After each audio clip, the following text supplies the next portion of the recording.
All right, I call to order the Independent Ethics Review Board for the City of Sugar Land on Wednesday, July 24th at 6 p.m. The first item is the review and consider, oh, sorry, do we have anyone signed up for public comment? No, that's not good. All right, perfect, sorry. The next item will be the review and consideration of the minutes for the May 22nd and July 3rd, 2024 meetings. Were there any changes or modifications that anyone had on those minutes? I have that. May I have a motion to approve the minutes? All motion. Motion. Is there a second? Second. All in favor to approve minutes? Aye. Minutes are approved. Okay, the next item brings us into our workshop where we review and discuss the proposed revisions to the Code of Ethical Conduct.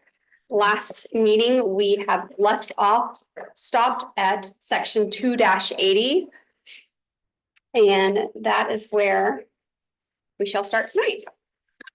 So this is regarding the council member. Actually, I'm going to pause. Do you recall what section the campaign finance was in relation to?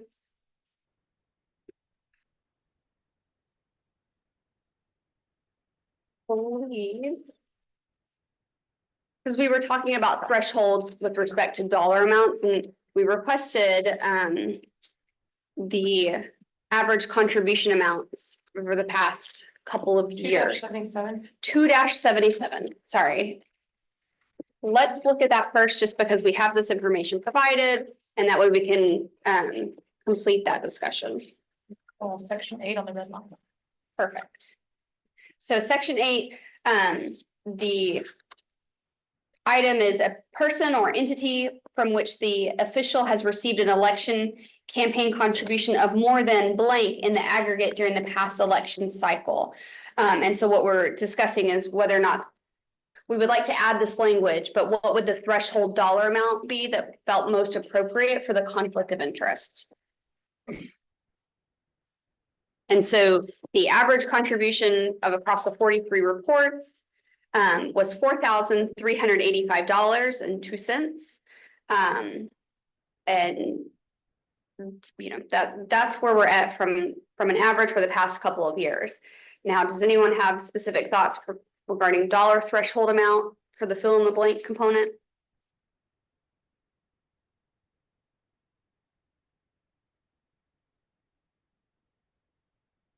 I think last time we were discussing 1,000, 2,000. For reference, the model code was 200 and we all agreed that was too low. Yes, the model code was 200 and we felt that that would be administratively burdensome perhaps and a little bit lower. The 1,000 being the most common. 1,000. Number that we agreed on. And that triggers the threshold if you have to report it. Correct, Okay. right? Isn't it, or is that, no, it precludes you from actually So voting Okay. on an item.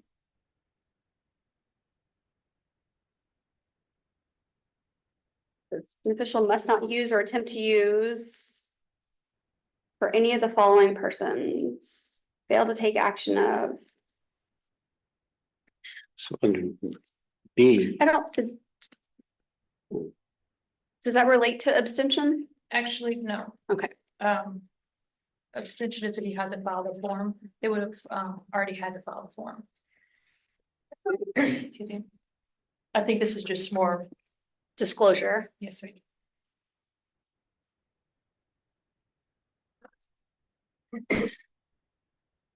The board could discuss if you'd like it to be a disqualifier or not.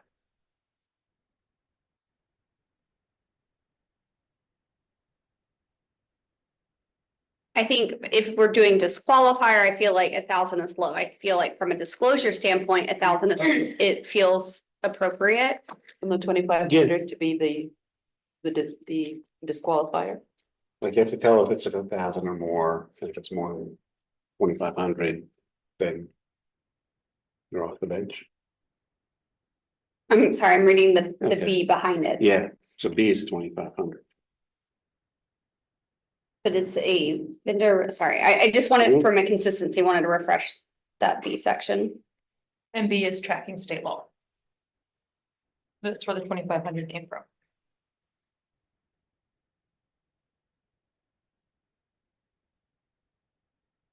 And it says exceeds 2,500 in B, so up to 2,500 would be okay. Yes, ma'am.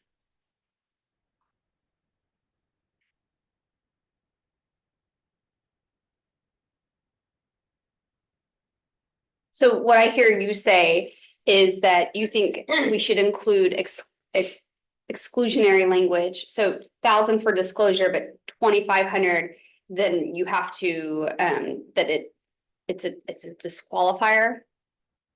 I That's, agree. Mhm. That way it's a standard. I think you were mentioning how, it kind of keeps our numbers all in the same yes, vein that, okay, 2,500 here, 2,500 there, and we're kind of uniform across the board. so that is within. I'm thinking out loud and wrapping my brain out, so. The average contribution, and again, it's a wide scale, so it's from anywhere from 0 to 62,000, so that's quite a range. Which could be driving some of that, but $4,000 being the average contribution. The average contribution would then be excluded. Would be an exclusionary criteria. The 2,500 would be exclusionary criteria. But the Per vendor. average, Mhm. she's saying is the average is almost 44. Mhm. So that's, that number of the average is single donor contributions? It says No, 40. I don't think that's. Or is that the average of what the city council members have received? I think average. So I don't wanna- You've aggregated it and then. Right. I mean, I don't want us to give a number that's now gonna start making, so that nobody on city council is allowed to vote. But if the, Would a contributor be more apt to spend more, I shouldn't say spend more, but to contribute more to the mayor? I mean, you have mayor and city council here. So could that be skewed at all? Yeah. Like in the range, like higher concentration there versus a council member. Whereas if we I just, suspect it would. yeah, I would suspect it would too. So. I don't know how accurate is this, if it's skewed that way. Should we just take a look at what the city council? Keep in mind that the number is skewed because the highest is 62. That's what I was. And that's in mind of likely a that. loan move. somebody made to their own campaign. Mhm. And so Okay. that may be what that is. So the 62 is gonna skew. Okay. I just want to make sure that when we're looking at the numbers, we're not creating some sort of a barrier for normal city business, you know? We want to make sure we keep it ethical and we, Right. that we're not having undue influence, but also, balancing it with, we have to make sure that it's not so far that our council members are not able to actually vote Right, don't wanna- and conduct business. So, I mean, 5 to 7 people not be able to vote because they got a contribution. That we're all, I don't want to set our number so low that we start knocking city council members out of votes on a regular basis, but I also want to make sure that All right, your experts here. okay. Um. The average contribution to. Campaign, the 500 millions. Is $4,400, let's say. Is that a total of what the council members? That was the amount divided by the 43 reports. Okay, So is a report for an entire election cycle? It says 2 years. I ran the number from July of this year to January of 2022. And there was a total of 43 reports, and that number was the average Okay, of those 43 reports. maybe I have to ask. You take out that high one. Would the average drop substantially? Yes, sir. What type of analysis would it take from like a difficulty standpoint? If we move forward, assuming that we're all in alignment, right? We'll have that discussion. But if we were in alignment with the 2,500 number being like a criteria, are we able to look at the analysis to see if it was how broad the impact would be? Say that in English. Okay, so you want to? So the number that we're figuring out, it's a state number also is if you get more than $2,500 in a single donation or from a single donor, that you're precluded from voting on anything that involves that person. Now, that wasn't from a single donor. That was a total of all. Right, so what we don't want to do is pick a number that's so low that now 4 out of the 7 people who vote can't because they regularly get contributions over $2,500. So you're asking us to go back and look and see So- how many contributions are 2,500 or greater per donor? I guess so. I mean, you know, if that's a rarity, then I think that 2,500 number is fine. If it's, yeah, the average donation is substantially higher. I think you'd have to take out self. Correct, right, 62,000 is somebody lending their money to their campaign. They shouldn't be excluded from voting. That's my point. Right, yeah. And just to let you know, Yeah. of the other 43 reports, Yeah, 26 of them were zero. With no donation at all. okay, If we took away the big winner, and he was the one that had the most, if we took him out completely, you would probably have a totally different yeah. More than Yeah. 2,500? Oh, sure, because if twenty something were zero, number. Yeah, the 62,000 was an anomaly. And nobody else got more than.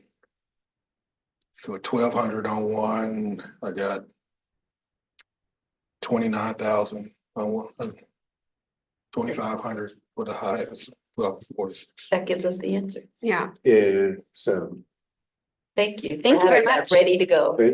Can we, well, we can ask to put in any language. So- That if it's a donation from the board or city council member from themselves to their That's a campaign. loan, not a donation. Okay, a loan.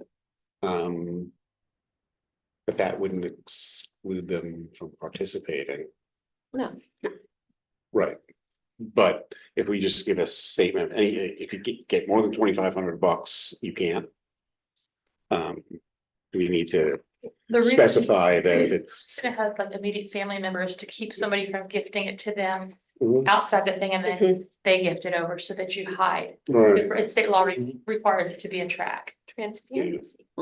and the other part of it is, I don't remember the discussion specifically, but all of this is disclosed already, correct? Yes, ma'am. Yeah. So we might not need that $1,000 disclosure because it's already part of the It's process. already public record. Yes, so Okay. we probably don't need both. We would just say the 2,500 for the conflict. And remember that the threshold, I know you're worried about it being so low that it precludes too many people from voting on something. At the same time, once this is set in here, a lot of times they will just reject any contribution that's over that amount. Because I've seen that in other cities where you send them a check for, say, $500, their limit is $200, they return it and say, I can't accept it. And so that is also something that could be the effect of putting in, say, a little bit lower number, like the 1,000 we talked about in the last meeting. And then what that does is that basically says, oh, if I hand a check to a candidate for council of 1,200, they return it to me and say, sorry, that's over the threshold I can accept. And then I turn around and write a check for 1,000 instead. And so those are some things that we need to consider before we just say, well, the 1,000's too low, or we've got to do 2,500 so it doesn't preclude everybody from voting. Yes. Thank you. And anecdotally, your sound is fantastic. Oh, good. Like, we can hear you very clearly. Oh, Great. great. Any other thoughts around that regarding the threshold number? In terms of campaign laws. If I had $100,000 left over in my campaign and I'm no longer on a board or commission, can I give or lend some of my, can I? To another candidate, say, I got $100,000 left over that was political donations in my campaign fund, I'm gonna give them to somebody else. I have no idea. Okay, I would think that'd I can be- research that. I don't practice that kind of law at all. okay, I have no idea what they have to do with it at the end. all right. We can look at it. I do know that there are some that end up just giving it to charity. When they close out a campaign fund, a lot of times they donate it to charity. And there's tax. I don't know the answer to your question though around, So what I was thinking, yeah, so let's say I have $100,000 left over. And a chunk of it was given to me by some company. And now I give that money to another candidate and say to them, just letting you know. A bulk of that 100,000 came from so-and-so company. that's not how that works. Okay. Well, I just want to make sure that there's not some backdoor loophole that we're not looking at where a huge donation can come from a single company or person who wants something done and be given to a candidate with the understanding of where that money came from. Well, there is it was something we talked about in the last meeting where, you could have an individual give a certain amount to a candidate for office or an office holder. And then they're owner of a firm that has a contract that's coming before council to vote. And that's where some of the struggle is around the tracking and things, is that if my company comes forward and has a contract that city council's voting on, but I gave donations to several council members. And then if somebody doesn't know I'm the owner of that company, that's where some of the tracking gets to be really tricky. And they're not compelled to disclose, and neither are you.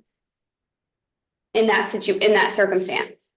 Well, I mean, if we put in this number 8, which we're doing, then you would have to say that the person's immediate family or business as well. Then the onus would be on the council member if they know, if they're aware. That Yes. they would have to disclose at that point.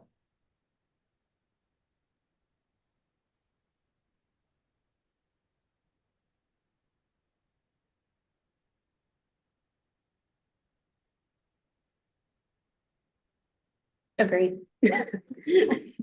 So I am. Do we want to go around and confirm where we landed? 2,500 sounds good to me. Like, great. Doug? Sounds high to me, but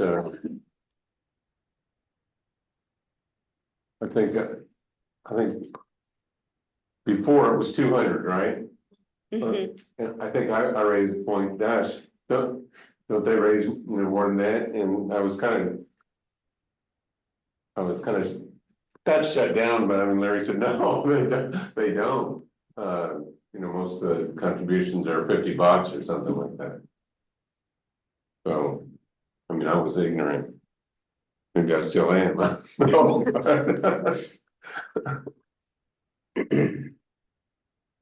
So you think it should be less than 25?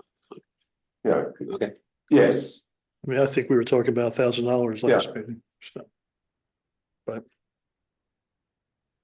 I'm not saying I'm right, No, that's what I think. The only thing that's leads me to go higher was that average, but hearing where that average came from, I would be opposed if it was lower, but I don't want to start tossing board members and city council members off stuff. I would be uncomfortable going lower if we didn't have a little bit more analytics around it. I just want to make sure. And two, in addition to that, these will be our proposed changes too. So we have to be in mind, what do we think? We should do leading practice, right? Like, what do we think is the most ethical and what's best for the city? But we also need to bear in mind, what we're trying to accomplish as well. This is a new item altogether, or Yes, just, ma'am. so this item as it stands has never been in the code. So, bearing that in mind, I would want to, at least before we put 1,000, have a better understanding. If we take the outlier out, where does that put and maybe there's 2 outliers too, right? Like if we have a little bit more data around it. I just want to make sure that we're not proposing something that goes to council for review that doesn't seem feasible. I think we mentioned that $1,000 is for disclosure and the 2,500 is to exclude you from having that, or the city council member from having that vote. Right, and Doug's recommendation would be the 1,000 for the exclusion. Mhm. You have to disclose anything Mhm. under the state law. It would not be at a council meeting. It's just on our city's website. Quarterly? That's, thank you. So why not push it back to next meeting, see if we can get some more. Sure. And So the 2,500 in B, it looks like it just triggers a disclosure. But B isn't about contributions to anything. That is about, if you have a relationship, an employment relationship, that, you get income from that. It's not related to the contribution itself. Am I misunderstanding what? But I think we settled on that 2,500 number when we read it in B, So but everything on here, with the exception of this new section 8, is pretty much copying state law. We added a few things under A, 1 through 7, we've added a few. But if you have to fill out this form per state law, then you also have to go over to 2-79. It says if you have to fill that form out, you have to abstain. So whatever you decide in number 8, you have to decide, is this what the threshold is? And we have to add language that says, and you must abstain. They're gonna disclose every dollar amount under state law, election code. And as we're proposing this so far, my understanding of the discussion is not a prohibition on accepting a dollar amount. It's just saying that if you accept this dollar amount or higher, you can't vote. So everybody who wants to accept $10,000 and just wait and to see if that item becomes on the agenda or not, they can still take the dollar. That is my understanding of what y'all's discussion is. Correct. Okay, making sure I'm tracking. And to Meredith's point, that's why, not trying to belabor the point, but I want to make sure if we're going to set a dollar amount threshold, that it deters conflicts of interest, but also does not, in the other side, impede standard operating business of the city. I guess what's the threshold where a person would perceive that somebody's buying a vote?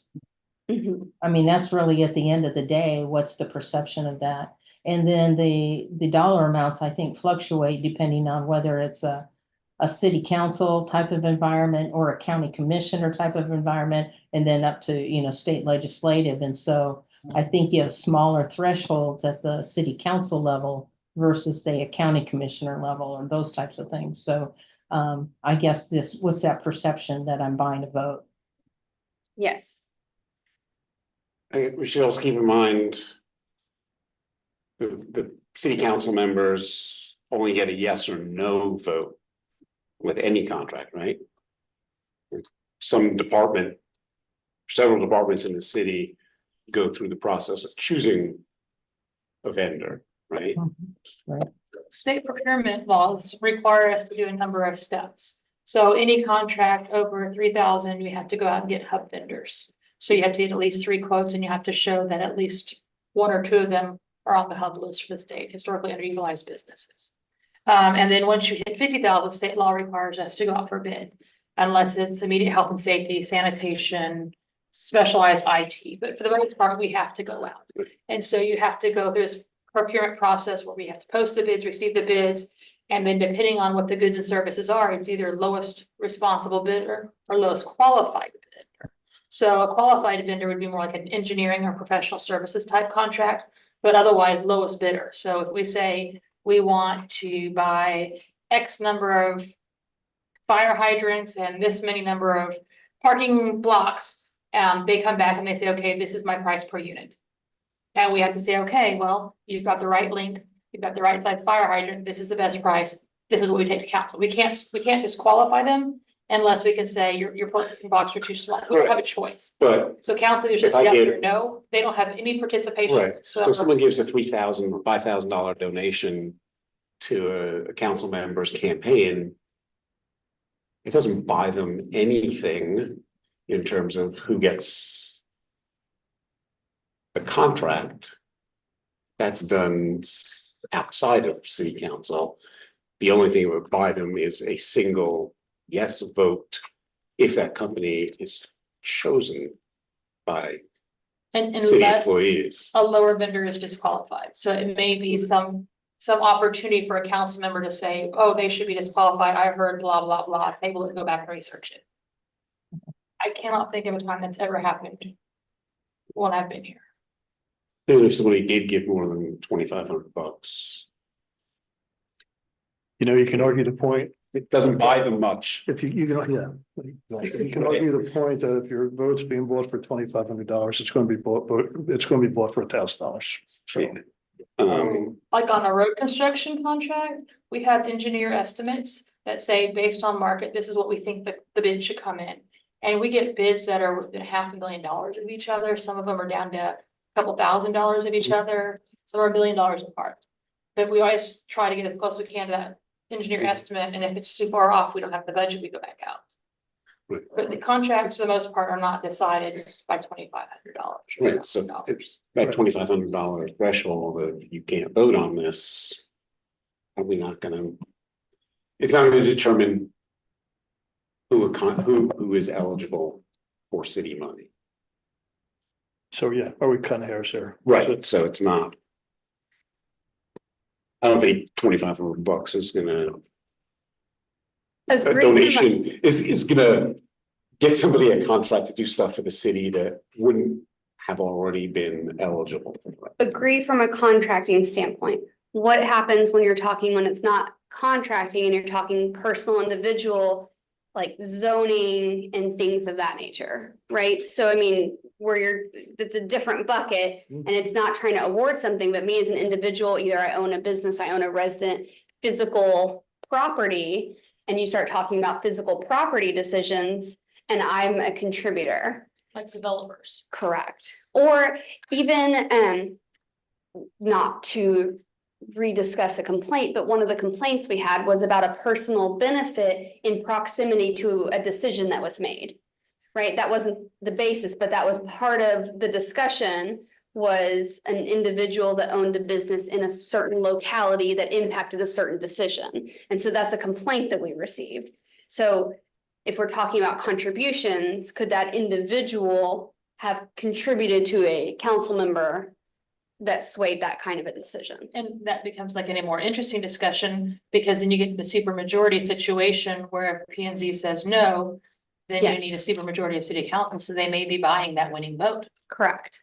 So I mean, it's different from a vendor, like that sounds like, yes, you can't, you don't get a lot for $1,000 or $2,500. But when you start talking about real property and ownership and actual decisions that are not contract, then there could be that influence. So eliminate it altogether. Go back to what Doug was saying, $100. I mean, you just go on and on and on and on and on with this. I mean, you can just keep going down this rabbit hole, and where's it stop?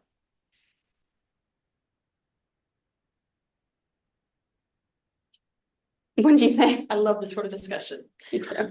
I do too. Point received. I think we look at, we're kind of across the board on when we're talking about 2,500 versus 1,000. Let's just do one more slice at the due diligence, throwing out the outlier.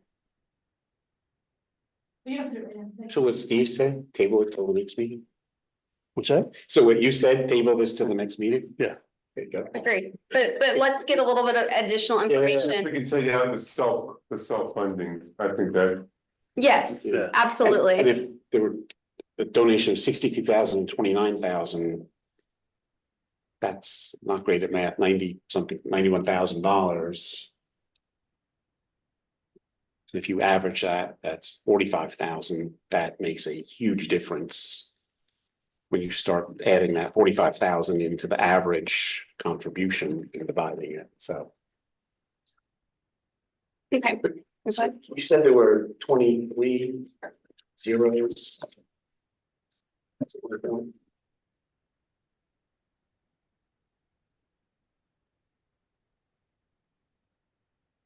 Oh, it's right here. Here. Um, 26 of Okay, the 43 26, were okay. $0. right, so if you throw all those out and you throw out two exorbitantly so high the zeros are lows. those Yeah, like mhm. contested races, probably, Or they just didn't receive contribution that quarter. If you're not running, you're not actively out campaigning. We have okay, three-year these are quarterly reports, Yes. okay, so. So perhaps we remove the zeros and we remove the top outliers and look at the meat. And look at an average of actual, actual dollars. Mhm. Yeah, yeah. Because then Understand. we'll see, is this random number we've created today? I think if we do that, it'll become really clear. You think? Better. I still think it's gonna go round and round and round. So, we'll see. It'll be clearer, we can still debate, that number, but we'll have a basis for our conversation. This doesn't really help us. In my opinion. Gets us closer. All right, so 2-80. Council member prohibited from doing business with the city.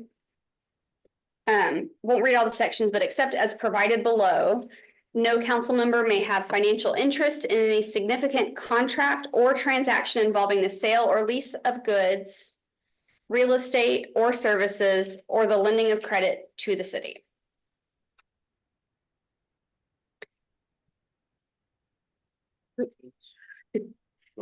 That's all right. We'll give everyone a second to read the sub bullets, but.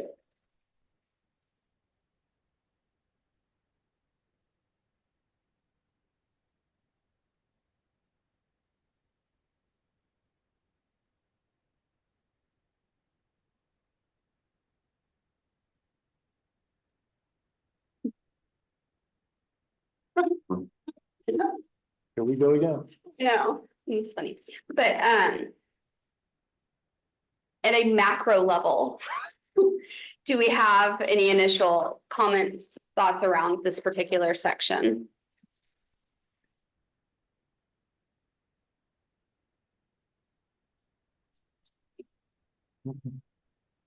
Page 32 of 46. Thank you. I went in section order.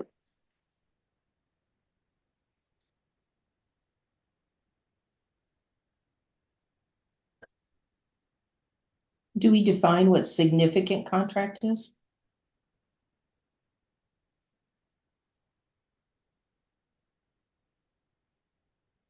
I mean, that's gonna be somewhat subjective. And I don't know if that would cause a problem somewhere down the road.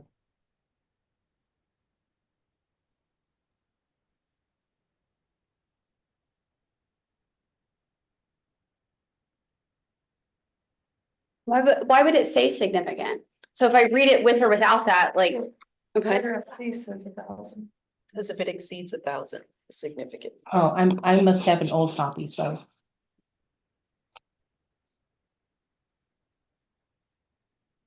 No, it's section A. Any significant contract? I put it 280, section C. For the purpose of this section. Oh, okay, got it. Okay, thank you. Yeah, That's why we were chuckling at the beginning of this section because we're okay, got it. Yeah, thank you. sure. Dollar amount. But then, were there any noticeable gaps in this section as far as the comparable sections from the various cities like San Antonio?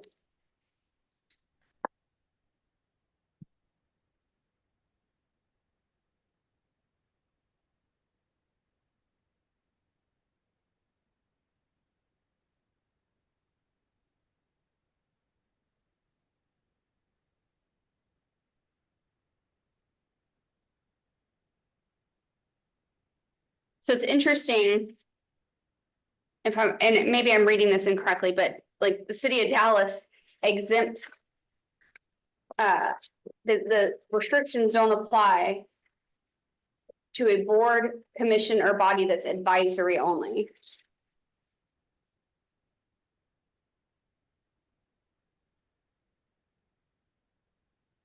So it. We considered an advisory board? We have final decision making. Okay. Advisory would be the Parks Board. Oh. And the Cultural Arts Board. ENC. They have final decision making on Have plats division. and they make recommendations on rezoning and CUPs. And variances. But would that provision apply anyway in this case? Because it's specifically saying council member Mm-hmm. for this whole provision. So what's the question you're asking then? Should we, if we're exempting like Dallas does, it's already exempted by definition, right? Correct. Yes.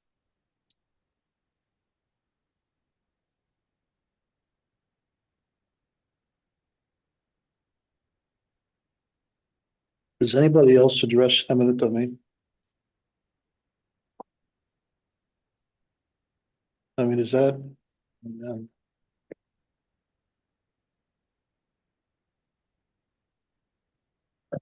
On eminent domain, the council member has no option. We're gonna take their property if we need it. But you're good. They would just be prohibited from being in the discussions on settlement and we use outside counsel and that's done by a special. Point financial settlement, there would be. Yeah. Left out of it. Fair market value, but it's not likely we're only gonna do one person's property. We're gonna do a line unless it's a commercial property the council member owns. But that's still gonna be based on fair market value. And a special court will determine as far as damages to the remainder of the property.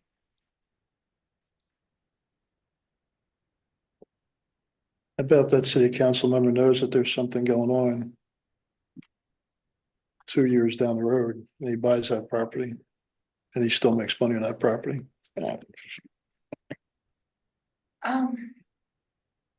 It's not necessarily an enrichment type, I mean, it could be for economic development by sending moves next door to it.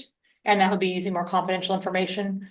For eminent domain, think like we're gonna put a water line through something, Mhm. we need easement, we're gonna widen Highway 6. Correct. So we say, okay, the fair market value of your entire property is this, we're taking this many feet. Okay, so this is how much your property is worth now, divide it up, and this is what we give you for having this strip. No, I mean, you already bought it, we're just doing that, and maybe we have to move your sign, so we'll give you damages for the value of moving your sign. Real estate has increased substantially over the last couple, 3-4 years. You buy a property, in 2022, knowing that it's a good possibility that's gonna be fall under a domain, you're gonna make a lot of money. If you buy any commercial property off any major road, you're gonna have that benefit at some point.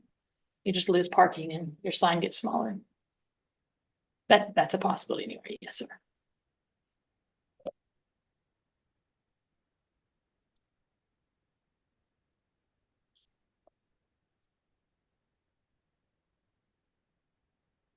Any proposed changes, modifications?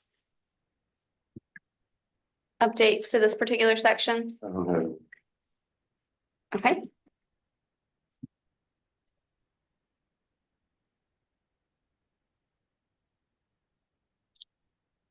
If there are no other comments on this section, I believe our next section is 87.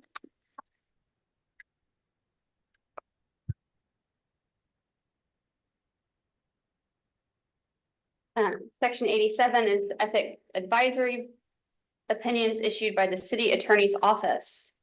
Interesting. 3746 Am I on the wrong page? for your samples begin at 37. Oh, I'm sorry. Okay.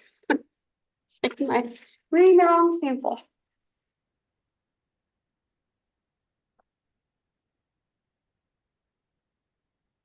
So we've experienced a handful of these over the past year or so. I think they've been fairly clear as far as criteria and scope. I would like to ask if there are any recommendations as the person in the office that would be issuing. You're looking at me, am I at the wrong section? I'm looking at the ethics advisory opinion issued by the city attorney's office. Okay, I think you might be getting this confused okay, with the preliminary review of the complaints.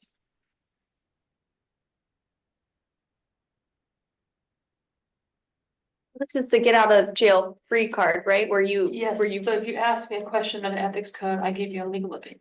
yes. And I write these probably monthly. Mhm. So you say, if I go to this party and take this gift, do I have to file a disclosure? Yes, pursuant to this law and this, that you have to file a disclosure. Mhm. That's all this is. Yeah, Okay. no, we, I thought you were referring to over here where it says I get to dismiss it for these particular. sorry, reasons. one of our complaints incorporated a prior written opinion. Yes. And sorry, Okay. that's, It's, the prior written opinion is pretty standard to any opinion that's Yes. given on a monthly basis the last 20 years. so with that, do you have any other commentary regarding this particular section? Because it impacts you directly and your procedure. I think this represents best practice for a lawyer. I'm good with this. No change. No change. Excellent. All right, keep on moving, 88. When I reread the numbers, I was like, oh, I was ambitious last time, but this is why, because they're very concise and direct sections. Section 288, education. This relates to our training that we receive. One classroom section. Calendar year. I mean, this is. Pretty easy. Mhm. Straightforward. So what if I don't do this? There's a rule, but there's no penalty. I spend about 4 to 6 months every year chasing down people and making them take this class to the point that I sometimes show up at the meetings, pull you aside and give you a private lesson. If you've made it past 6 months, you have done a great job avoiding me, and you probably are going to be disqualified for missing 3 consecutive meetings. Okay. It's pretty hard to violate this section.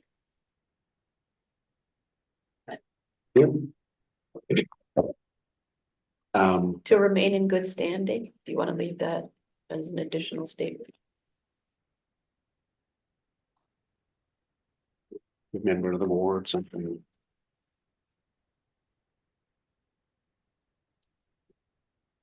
If they go, all right. I didn't do it, what are you gonna do? Nothing, we just have to tell you you're in violation. If you say it to remain in good standing, it kind of covers the what if. Just thinking like your daughter. This is true. You don't stay on the board if you don't get your training. All right, that's fine, that's what I want. It doesn't To say that, remain but in good that's. standing. Oh, I was just looking at sentence, Well- so No, why shouldn't we say it though? I think where it makes the most sense is the lead in, where it says all officials must attend. So you would just lead it in at the beginning, to remain in good standing, all officials must. Da, da, da, da. That's good. But only the voters can get rid of an elected person. It says appointed.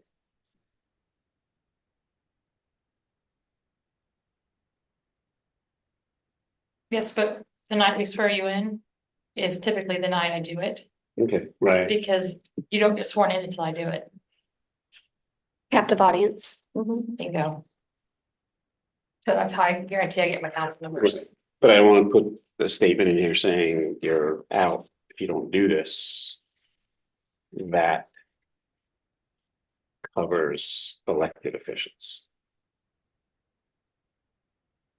Like, we shouldn't be able to say, you're a city council member, you didn't do your training, despite what the voter has said, you're suspended till you We do the can't do training. that, so we can file a complaint, say it's a violation, and then you all decide But what the penalty is for that. if you're on any board or commission that's not city council, then I think you have the ability to go, you're not an active member until you do this, but it shouldn't include, penalty shouldn't include mayor and city council. Well, the statement isn't exclusionary, it's just to remain in good standing. Kind of covers it.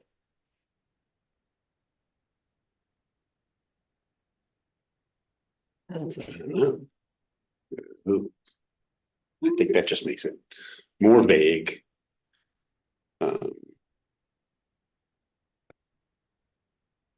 I don't know who it was that said this needed a penalty, but.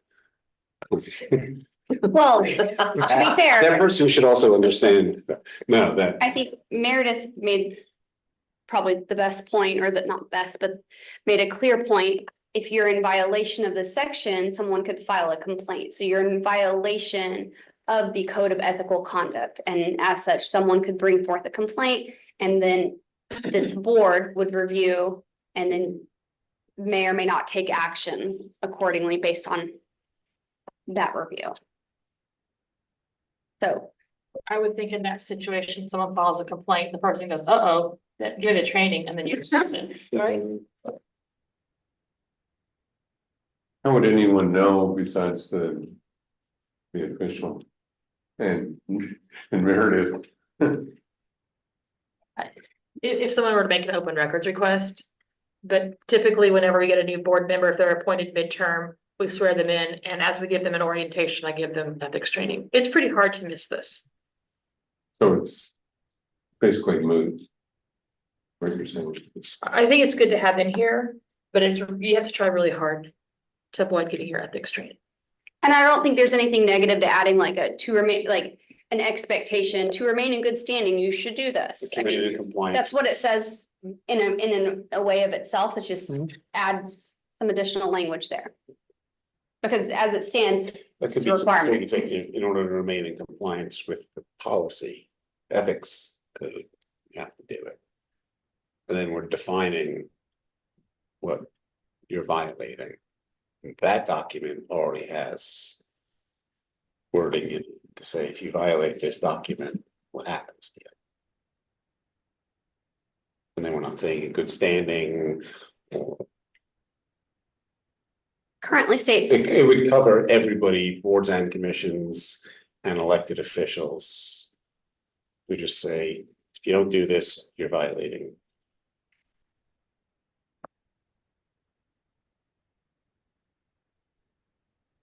language currently says all officials must attend the formal training session offered by the city or equivalent sessions.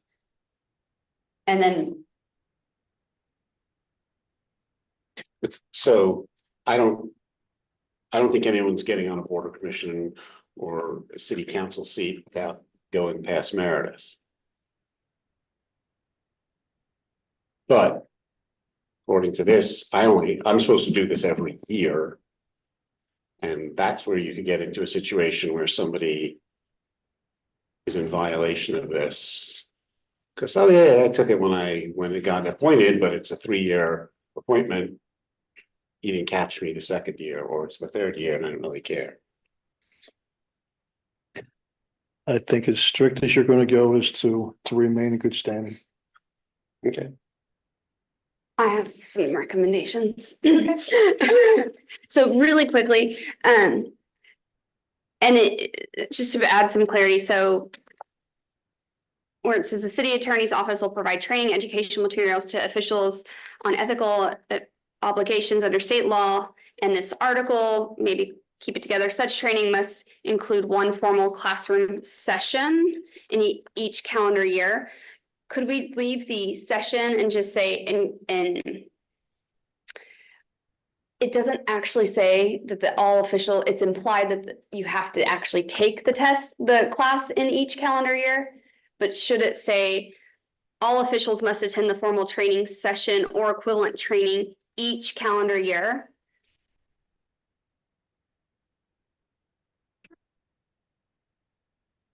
Like, I'm probably splitting hairs, but if I take it once, do I have to take it next year?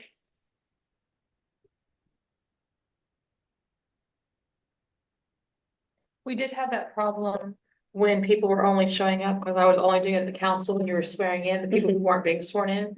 And we've since corrected that. So most boards and commissions are 1-year terms. Mhm. But for those that aren't, I show up at their meeting now and you are sitting up on the dais listening to me do my little game. So, but we could certainly put that there. That way people have clear expectations. Any others?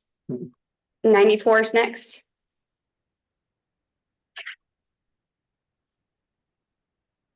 Participation and procurement.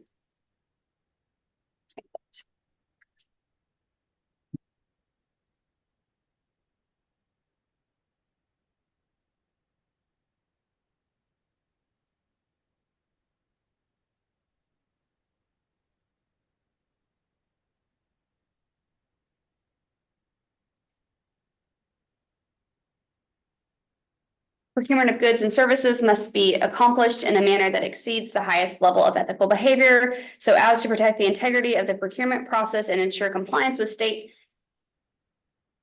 and federal laws. To ensure transparency, impartiality, accountability, and professionalism, the following process is adopted for the procurements of goods or services exceeding $50,000 and for the procurement of professional and consulting services, and then it sets forth. This is from code and law. I think it's also in the model.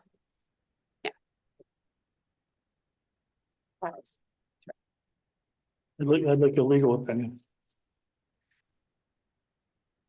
Go for it. What law permits you to obtain, disclose, or discuss bid or proposal information? The subsection C. An official must not, other than is permitted by law, knowingly obtain, disclose, or discuss bid or proposal information or source selection information with prospective bidders, proposers, or contractors. There's a law that says, geez, I can open this bid and show you what your competitors are bidding. So, I'm not sure I understand your That's a question. good point. So Okay. during the bid process, we put together a packet. So depending on what we're going out to bid for, we may be doing a design contract, the design comes back. And then like for a bridge or a building, and then we go back out for a construction contract. We go out for a consulting contract. So we have somebody who we pay to be on site every day to answer all the questions, follow the trail and everything else. And so along the way, some of these start overlapping. So there may be some information related to that. Council members would probably get all of that in a public meeting. I don't think, actually, I can't think of any circumstance where we would provide them with copies of any proprietary information. Because once we make it to council, we say this is the best person. There are some contracts we do require them to provide proprietary information to prove that they can actually do this. So we're talking multi-million-dollar contracts, show us bank statements, show us this. If we're gonna do that, I could tell you that we have language in our bid statements that say you must only speak to Jason Pekoski in purchasing if you have any questions related to this. Speaking to someone else could disqualify you. Anecdotally, I've been told that a council member once and a board member once tried to give information and tried to get our purchasing agent to speak to a specific person, and we disqualified that vendor entirely. And the previous city manager had a nice conversation with that elected official. I get that. And I agree with you, but this specifically says with prospective bidders, proposers, or contractors, you're showing a competitive bid to your competitor. Am I reading that incorrectly? Or So I've seen, and this is on a state level, not a municipality, where there were some erroneous procedures occurred during a bid process that then, and not through the Public Information Act, but like through lawsuits and litigation and all of that, they were required to release like basically all of the proprietary information that had since been redacted because of a dispute. And so probably usually after a bid has been awarded, there's this dispute. I can't think of when this would be because we opened the bids all at once. at the same time, Yeah, we have an official bid opening at the deadline. I don't know if this is a copy and paste or something off the top of my head. Can you think of anything, Anjali? I can't think of how this would apply, If there was a other than it's a lawsuit copy and paste. and a judge said, show me that, well, you have to show that. In That would camera be a, review, that would be a lawful.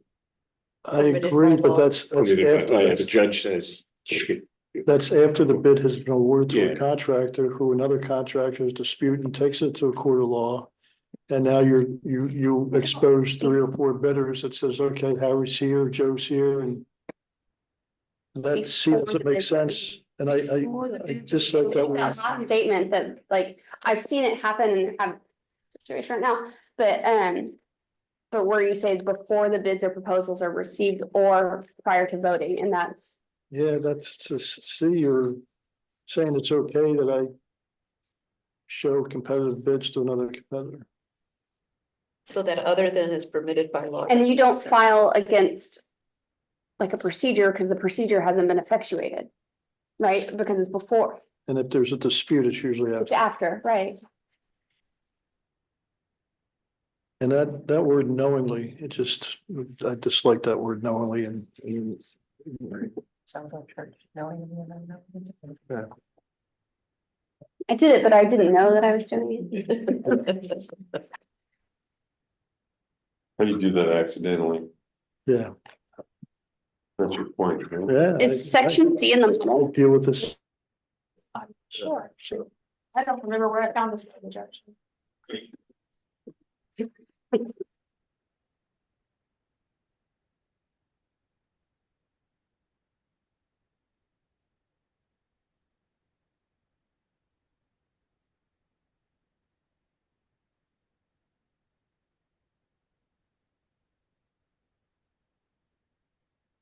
Other than that, I think it's good. to take out knowingly and And for other than permitted by half the law. last sentence. Do we have the full model? It's, oh, you don't have all the comments. That's where cities went back and forth saying, we like this, we don't like this, and consensus got involved. Just don't use Houston's, that's all. Like us or. Here we go.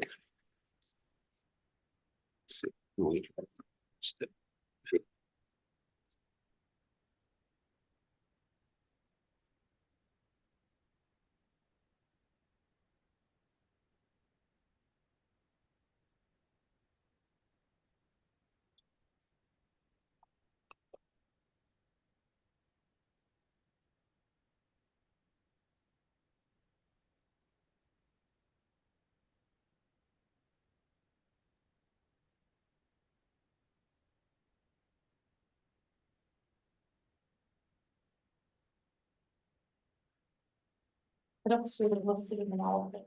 That's what I'm flipping.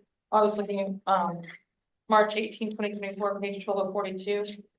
When I have, given y'all the outline. Or the table of contents. I pulled the full one. We had it from February of 26. Yeah, I'm just seeing. Flagged it. What we can do is propose to, if it does not align to state law and something specific, strike it, and if it does, then bring that back. I'd like an explanation of how you Yeah. get away with exposing a competitor's bid to another bid. I'm gonna go back to my files from when we wrote this, see if I can find the sample runs or whatever we used, because surprisingly I do have that. So let me go back and see if I can find the source for this, but I likely can't figure out how that would work. Probably Andrew that put it in. Something. Or I missed that. I mean, it's the first meeting I ever missed. Last time was the second. Yeah. We didn't have anything to go on back then. Like, we were Apollo 11. Nobody else had landed on it. There were no other codes of ethics ever, no state guidance. Not like these, so you Okay, either hit the land button or you're dead, so. so what I'm doing now, and if anybody is more expeditious than identifying it, I'm looking for where our gaps are currently, basically, like, what have we not redlined, what are we missing? So bear with me so that we can propose for next week.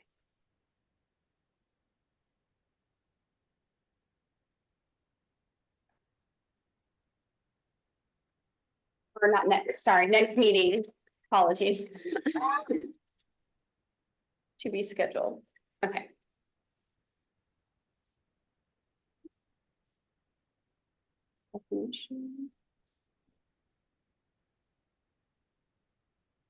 We should be nearing.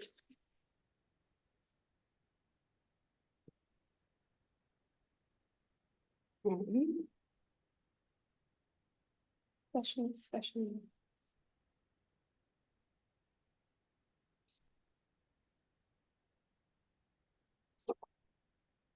Have we looked at 295? It follows the election code, so it should be, We have not.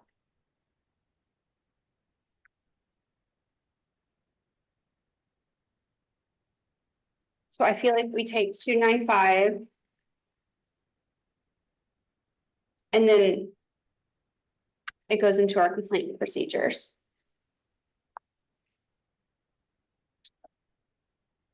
Is that correct? Is that the last? Yeah, I'm sure that we've done everything. Okay, that's what I just did a cursory review. So we'll look at the campaign activity and then as well, if it's not too much to take a high level, I mean, we just developed and documented the complaint procedures recently. That's not to say they don't have room for improvement and changes, especially after we've gone through procedures. So we might have a perspective there. I have not fully read the campaign activity, but it's campaign activity and it follows the election code. So I would make an assumption that that should not be a robust discussion. The only thing we've added there is actually the prohibition on accepting donations from someone who's in litigation in the city. So I agree, everything else is direct. pretty much, but we should definitely go through it just in case. Okay, Have So, we, go ahead. have we decided on language for 294? What we're leaving in or taking out? We're gonna kick that to the next meeting, right? Yes, so the next meeting, we are going to look at revised financial analysis with taking out the outliers, taking out the zeros for that dollar amount. We're going to be looking at the before Procurement, procurement okay. language. And with the recommendation that it's likely to be, that we remove it unless there's some sort of compelling argument or basis for it to be in the document itself. And then, are there others, I guess, sorry, we kind of jumped to that. Is there any other items in the procurement section that anyone else has questions or comments around? No, Okay, I have one quick question. sure. Coming back to that one with the education, did we end it to remain in good standing or did we leave it out? I forgot what happened after all the discussion. I think we had mixed discussion. I think, in my opinion, let's have the red line, throw it in as a lead in and see what that looks like. And then, because what we've done historically, once we have the red line changes, we go through them and accept or reject. So we can see what it looks like in there and make a final determination. So we'll have 3 outstanding decisions from today that need to be resolved, the campaign activity, which follows election code. And then ideally, if we could get into discussion around the procedures, that would be optimal as far as finishing up the last few sections. That's good. Okay. All right, well, that will be the plan. Sorry, I only have 295 for the next meeting. Did you want to do? How far did you want to go at the next meeting? So that we can fully understand this. I was going to do the full section, 295. Is that okay? Yes. Did you want to do 96? Yes. 97? You want to go towards So- the entire chapter? Mhm. Primarily because I think it's going to be. I think the discussion is going to organically flow through the procedure process, and I want to be able to have that discussion. I'm assuming, and I could be wrong because I've not reviewed it, but I think the campaign, since it follows election code, is going to go very quickly. I don't think our discussions that we should have after we have the additional analysis, we're really close on those three areas that we should be able to look at procedures. And if we're going to look at procedures, I think we may not make it through all of them, but I'd like to at least have it holistically available. Okay. Any other comments or thoughts? I ran just a tidge over this time. Okay, scheduling, are we on the 3 week now, or where are we, or 2? What was it? Do we need to look at that, or do we need, or will just an invite go out? There's no, I had August 14th on my calendar, but yes, maybe that, okay. I have that as well. Mhm. From this invite, okay?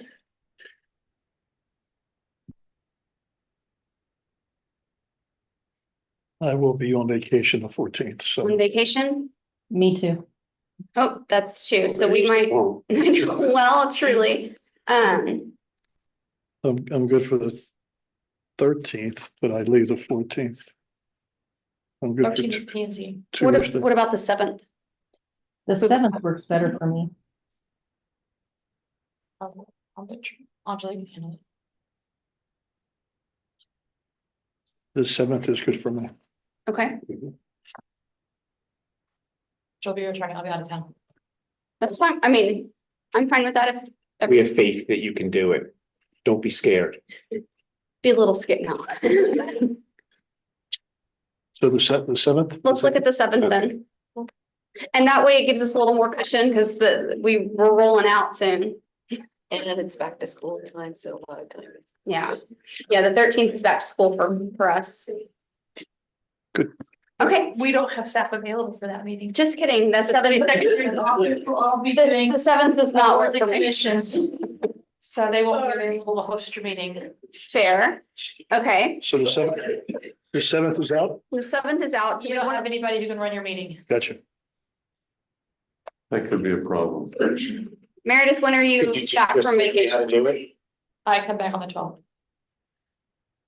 21st?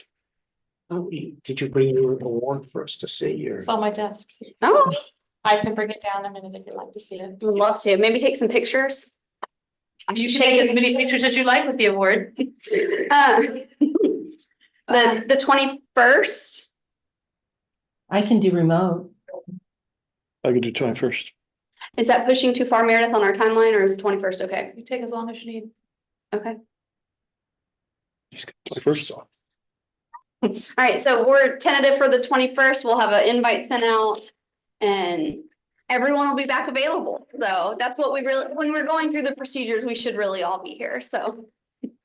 All right, does anybody have any other discussion items? May I get a motion to adjourn? Motion. Motion. Second, all in favor? Aye. Meeting adjourned, have a good night. Thank y'all. Thank you. Yeah. We're just not thinking because I have a